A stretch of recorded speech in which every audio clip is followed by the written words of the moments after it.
Assalamualaikum warahmatullahi wabarakatuh. Pada pertemuan kali ini kita masih akan membahas mengenai dasar-dasar dari perintah-perintah SQL Oracle. Sebelumnya perkenalkan, nama saya Baharudin Sofibowo, NRP 2103-12-10-10 dari kelas 2 di 3 ITA, dengan dosen pembimbing saya Bapak Rengga Asmara, Eskom, OCA. Untuk lebih mudahnya kita akan langsung mempelajari studi kasus dari soal-soal latihan. Yang pertama adalah buat program untuk menampilkan nomor maksimum dari departemen ID gunakan fungsi max. Setelah itu simpan hasilnya dalam bind variabel keymax.depno dan tampilkan hasilnya. Lalu perintah SQL-nya adalah sama pada workspace. Pertama kita akan mendeklarasikan variabel keymax.depno dengan tipe number. Kemudian kita masuk dalam blok PLSQL utama, yaitu select max department ID into keymax.depno from departments. Jadi titik 2 di depan keymax.depno ini merupakan pemberian nilai pada bind variabel. Jadi konsepnya hampir sama seperti pointer pada bahasa pemrograman yang lain.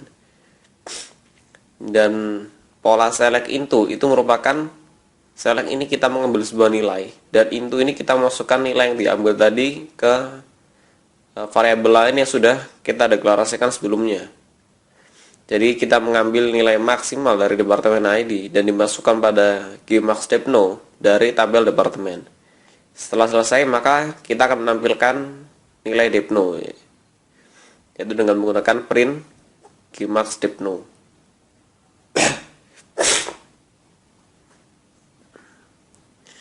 Jadi berikutnya modifikasi program nomor 1 dengan menyisipkan informasi departemen baru ke dalam tabel departments. Gunakan perintah delete untuk nama departemen. Beri nama departemen yang baru ini education. Gunakan perintah define.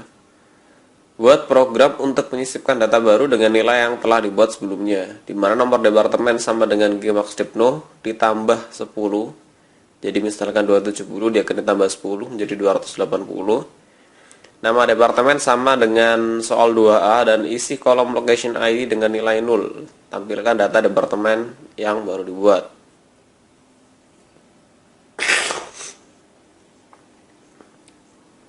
Jadi perintahnya sama seperti yang pada text area workspace.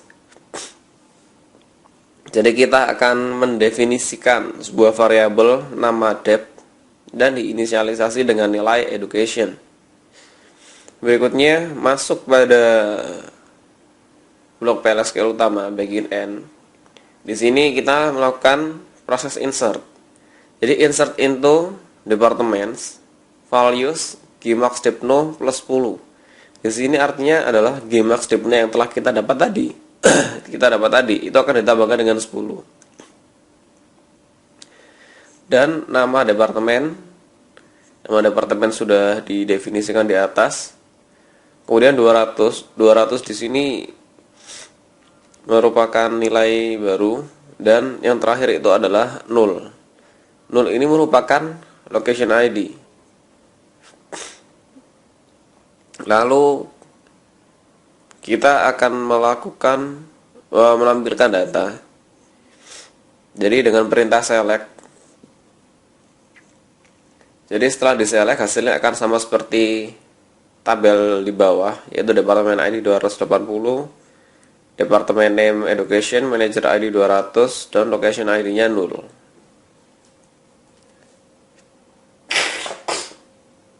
Kemudian kita akan memodifikasi data yang dibuat pada soal nomor 2B. Untuk data dengan departemen ID 280, maka set location-nya menjadi 1700. Jadi kita dapat langsung masuk pada bagian blok PLSQL, pada bagian N. Di sini kita menggunakan perintah update sederhana. Jadi update departemen, set location ID sama dengan 1700, where departemen ID sama dengan keymax.depno plus 10. Keymax.depno masih berisi nilai yang sama seperti pada soal-soal sebelumnya, karena tidak ada inisialisasi perubahan nilai. Karena tidak ada proses perubahan assignment nilai pada keymax.depno, sehingga dia masih memiliki nilai sama. di plus dengan 10. Karena sebelumnya dia ada 270, di plus 10 menjadi 280. Berikutnya kita melakukan perintah select. Jadi kita akan menampilkan datanya. Jadi select bintang from department where department ID sama dengan Gmax Dipno plus 10. Jadi kita mengambil data yang departemen ID-nya sama dengan 280. Berikutnya buat program untuk menghapus data departemen yang dibuat pada soal nomor 2, yaitu yang memiliki departemen ID 280. Kemudian tampilkan hasil dari proses penghapusan data dengan menggunakan atribut kursor SQL row count. Periksa hasil penghapusan dengan memberikan SQL statement.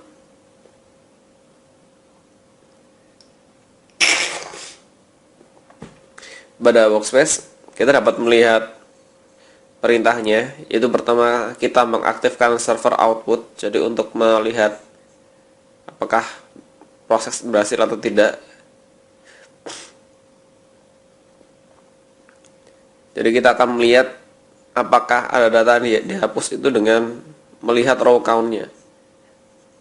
Jadi apabila row count-nya lebih dari 0, maka berarti ada yang terhapus. Row count ini mengindikasikan adanya perubahan pada suatu tabel. Jadi apabila suatu tabel dihapus, maka ada satu nilai perubahan. Apabila dua tabel dihapus, maka ada dua nilai perubahan. Begitu juga dengan seterusnya. Sehingga apabila row count-nya lebih dari 0, maka berarti ada yang dihapus. Jika row count-nya 0, maka tidak ada data yang dihapus.